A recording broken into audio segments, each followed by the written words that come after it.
May tubad na napepenta ng talong kaya pumili si Mama. 15 pesos lang po pala yan. Sariwang-sariwa yung talong. Matluluto po pala si Mama ng sinikan na papoy. Pagkatapos mapalapot ni Mama sa pressure cooker, linipat na niya sa isang lakayan. Pagkatapos ilagay ni Mama yung kamatis at sibuyas, linagay na niya yung katat ng sampalok. Nung kumukulo na, linagay na ni Mama yung okra, sili at kangkong. Naglagay rin po pala si Mama ng patis. Tinakpan muna ni Mama para lumampot yung ibang kulay.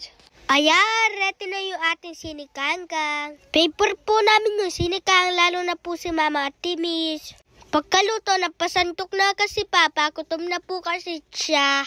Kumain na rin po pala kami nila Mama at Timis. Si Kuya Nigel, may imping pa po yung tulog na tiyan. Kahit po mainit yung panahon ngayon, ang sarap pa rin po na umikop na maiinit na sapaw.